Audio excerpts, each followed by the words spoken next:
Hey, 42 here. Today, I want to tell you a strange and terrifying story. And by the end of this video, you will gain a fascinating insight into the psychology of a tiger that will change how you view this majestic animal forever. Did you know? Viagra is the Sanskrit word for tiger. I'm sure there's a joke in there somewhere, but it's an appropriate name because, like the famous male enhancement pill, a tiger should never be underestimated. When it comes to dangerous animal attacks, you'll usually find a predictable pattern. Sometimes a person is stalked, but mostly they're attacked at random, in perhaps a fleeting moment of territorial aggression or fear. But what you will never find is when an animal specifically hunts one man in order to kill him. That is extraordinarily rare and is what makes this story so unique. Because there is one instance when an Amur tiger did exactly that, and what happened will astonish you. Now, fair warning, the following story is true, but disturbing. It's 1997. Primorye, Far East Russia, is a place where man and nature exist in their own unique relationship and have unspoken rules. Bordering with China, Primorye sprawls over 600 miles of forest wilderness, beset by steaming hot summers that swarm with unforgiving bugs and harsh, frozen winters. It was here, during one of these frozen winters, that a young, desperate hunter named Vladimir Markov was hunting in the forest when he stumbled across the mutilated corpse of a wild boar. It was immediately obvious that the boar had been killed by a large, powerful animal, potentially a bear or leopard, but most likely an Amur tiger. The incredible violence of the kill suggested as much, but scanning the tall grasses around him, there was no tiger to be seen. Stealing the kill was an unmissable opportunity for Markov. He was starving after all, and much of the boar could be sold and eaten. This meant sparing him the cold and potentially a day's wasted labour without finding game. So he decided to steal it, even if it meant a confrontation with a tiger. This fateful decision would be his undoing. But perhaps this confrontation was exactly what Markov wanted, or at least he thought he did. Like most animals, conflicts between man and tiger are almost always the result of an unhealthy environment, where food and opportunity on both sides are scarce. Tigers begin to view humans as direct competition, and in the case of this killing, that's exactly what happened. Primorye is a region long beset with poverty, unemployment, and poor pay. To hunters in these circumstances, tigers are attractive game. At $10 trillion, the global black market is one of the world's fastest growing economies, and after drugs and weapons, poaching is one of the most popular black market trades. In traditional Chinese medicine, almost every aspect of the tiger is illegally harvested for supposed medicinal value. And at the Russia-China border, tigers fetch a $50,000 price tag, a tempting amount especially for a starving hunter. Even students of conservation have been known to turn their knowledge towards poaching out of desperation. But Amur tigers aren't like other targets of poaching. For one thing, they are by far the largest big cat on the planet. Where an African lion or Indian tiger can reach sizes of 400 pounds, an Amur tiger can reach 600, sometimes even reaching 1,000 pounds. But this fearsome size isn't actually what makes the Amur tiger so dangerous. It's their psychology. Having grown up alongside mankind as the rival predator on land, the Amur tiger is unique in its characteristics and confidence. Where a lion will flee from Maasai tribesmen, or a leopard will always ensure it is out of sight, an Amur tiger is an apex predator with a clear preference for taking on the most dangerous animals without hesitation. It is an animal that devours Russian bears in their own caves, will charge helicopters attempting to track it, leap out of the water onto boats far out at sea, horrifying the fishermen on board, and it will even, in some circumstances, hunt and kill the animal all other creatures fear: man. A hungry Amur tiger is like a honey badger on crack. It doesn't give a shit. But unlike a honey badger, it has the skill, strength and speed to back up its enormous bollocks. It's no wonder that many Primoria locals call Amur tigers the Czar of the forest, a fitting title for an animal that treats itself as such. And if, in the case of Vladimir Markov, you've now offended the Tsar by stealing his kill, he will most certainly come after you to put you in your place, which is exactly what happened. After tracking Markov and its boar that had been stolen from it, an enormous tiger exploded from the forest after a horrified Markov.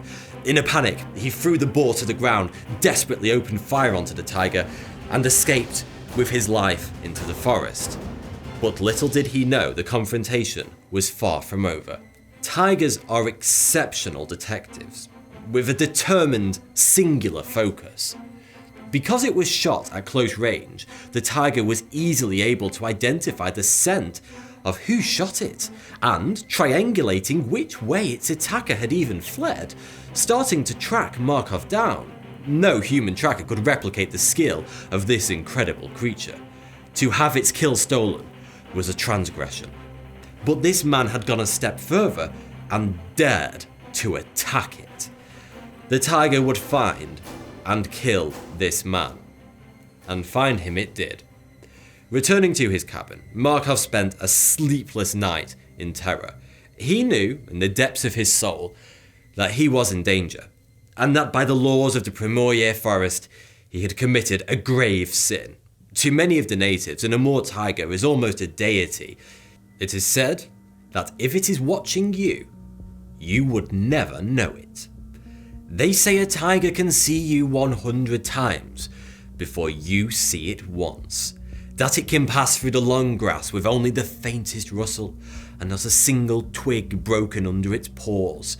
But it is also said that if you attempt to kill a tiger and you let it live, your death is guaranteed. And death had found its way to Markov. Outside his cabin, the tiger had found him, and in doing so, patiently began to study him, to enter its praise unwhelped, a concept coined by an Estonian psychologist called Jakob von Uxkull.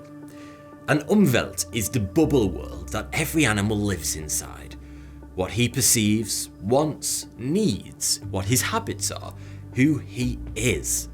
If you can put yourself inside that umwelt, you can better understand the animal, or, in the tiger's case, you can better understand your prey.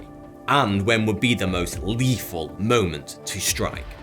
The moment when he was most vulnerable. In the morning, Markov rose and nervously checked the outside of his cabin. To his horror, everything with his scent on it had been destroyed in an eerily methodical way, almost like an omen. Whatever this tiger was, it clearly could not contain its hatred for him. I can only imagine how frightened Markov must have been at this point. At this moment, he could have packed up his things and left, but instead, he decided to confront the animal. Spying it amongst the trees 10 meters from his window, Markov raised his rifle and fired on the animal, wounding it terribly and causing it to flee. Once it did, he took his chance and escaped down the valley to where he knew a friend was staying. But little did he know, his decision to wound the tiger had already sealed his fate. His friends didn't give him the reaction he expected. Frightened, his friend told him to stay away, that he had made a mistake, that he didn't want Markov anywhere near him. After all, he didn't want Markov's scent or footprints bringing the beast to his door. He had his own loved ones to think of. He was well aware of the enormous power an Amur tiger wielded, and rightly feared it. He also knew Markov had brought this upon himself. Dejected, Markov sought out help from security at the local sawmill, telling them that he'd had an encounter with a tiger, and it was now after him. Sympathetic, they told him to be careful, but beyond that, couldn't and wouldn't offer any help. Poor and overburdened themselves, they weren't about to risk their lives against such a deadly hunter. So Markov was alone, and he had nowhere to go, and the tiger was after him. With the cold winter night setting in, Markov had no choice but to return to his cabin or die. He could either confront the animal that he knew was waiting for him, or freeze to death in the snow. He chose his cabin, and alone, walked back towards his final confrontation. A man that has offended a tiger, as the natives believe, will most certainly die. And in this cold darkness, the tiger was waiting for him. Rather than impulsively acting out on a spur-of-the-moment aggression, the tiger had set its mind on killing Markov slowly, savouring the hunt and anticipating the kill. And for almost 48 hours after their initial confrontation, it held no other thought in its mind. Like a trained assassin, the tiger knew Markov would return to his nest, and it waited patiently until, cold, tired and afraid, he finally returned. Armed and ready for the confrontation, Markov came back prepared for what he must have known was his last chance to survive the animal. And whilst it may have been easier to just fall asleep and succumb to hypothermia, Markov was no coward. Driven by desperation into a terrible circumstance, he would now meet his fate. It was a few days later when Markov's body was found. His friend Alexander Dvornik was among the group that found his body. He was so horrified by what he saw that not only did he have nightmares ever since, he vowed to exterminate tigers from that day forth. Alongside Dvornik, experts were called in to investigate the situation. Inspection Tiger, an official unit set up to handle conflicts between men and tigers, arrived on the scene, led by a man named Yuri Trush, a professional hunter and conservationist. It was his dog that alerted the men to the tiger's nearby presence. Invisible to them, it was apparent that the dog was perturbed by the knowledge of the giant predator it had detected. In the darkness, none of the men could see the animal, but all of them could hear it, as if it was everywhere at once. Trush recorded much of the investigation on camera. He discovered that Markov had been walking home when the tiger found him. He found that Markov's remains had been dragged into the forest before they arrived. As they followed the tracks, they continued to hear the tiger nearby, but still couldn't see it. At last, they found what had horrified Alexander Dvornik so much. The corpse of Markov had been mauled, torn, eaten, and strewn across a 5-meter square patch. There were limbs, a head, but no body to be found. The tiger hadn't just killed Markov, it had eradicated him from the face of the earth, devouring and mutilating him over the course of 3 days in an active, prolonged and cruel vengeance. But to Trush, there was something else that disturbed him. The tracks at the kill site measured 17 centimeters, suggesting that the Maneater that had hunted Markov was an enormous, fully grown male, more than 600 pounds in weight, and over 10 feet in length. Trush could not imagine a more dangerous predator. But for now, with Markov's death, they thought it was over. However, they were wrong. Soon the paw prints of a large tiger were seen around the nearby villages, lurking closer, stalking homes, engaging in all the behaviours that Trush knew meant one thing and one thing only.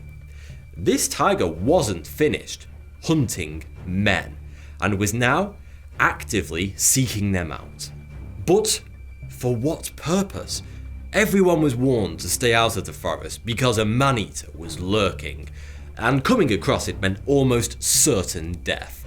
But one man, Andrei Poaching, who had just returned from the army, ignored these warnings. An ambitious young man who was full of life, he wanted to roam, explore the forest, and hunt, likely chalking up the official warnings to scaremongering or paranoia.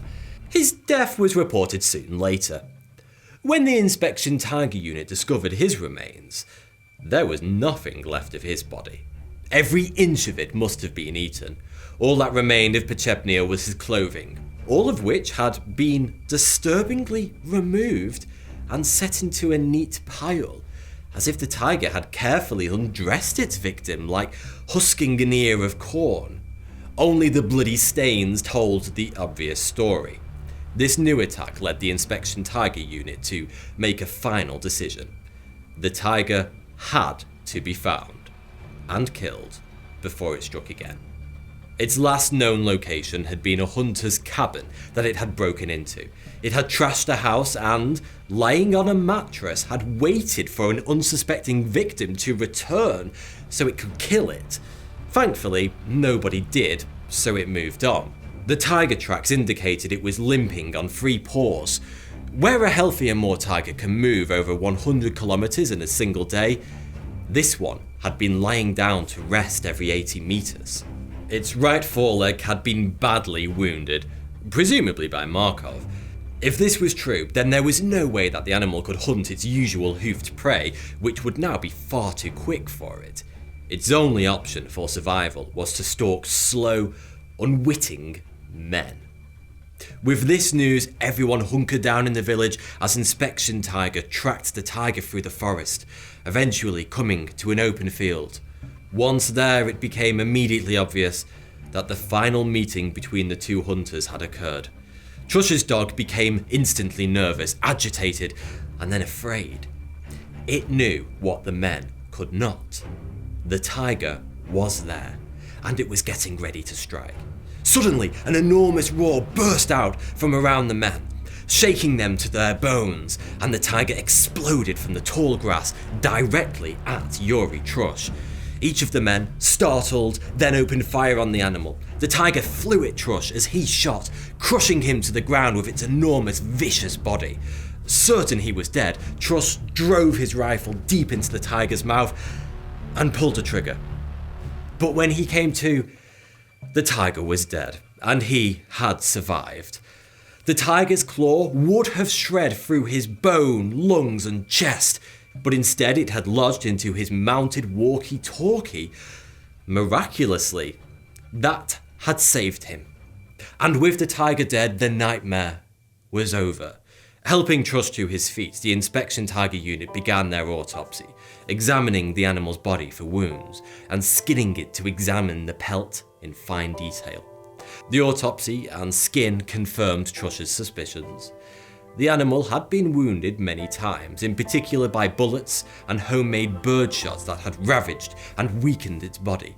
So much so that it could no longer hunt wild boar, sika deer or red deer, and it had been forced into continued conflict with man. It had decided to track, stalk and kill Vladimir Markov out of revenge for violating the rules of the forest. If it had never been shot or robbed of its kill, perhaps this whole situation would have never occurred. But it had continued to hunt men out of necessity. They had stolen its ability to hunt anything else and survive. And now, as Trush no doubt thought to himself, they had stolen its life. And so ended the story of the Maneater that terrorized Primorye. But as the harsh conditions of life in the Far East continue to force men to take desperate measures, and the tiger's natural habitat and prey continues to diminish, one thing is certain: man and tiger will meet again. If this story interests you, then be sure to check out John Valent's amazing book, The Tiger, linked in the description. You can also support Amur tiger conservation by donating to the relevant charities and conservation efforts, because losing these beautiful creatures would be an historic tragedy. Thanks for watching. If you enjoyed this video, then please consider supporting me on Patreon. It really helps me to continue to make these videos. The link's in the description. Also, I've recently launched my first book, Sticker Flagging It, 1,000 Years of Bizarre History from Britain and Beyond. You can get your hands on a first edition signed copy by heading on over to Unbound Publishing, the link's in the description, and pledge today. Thank you.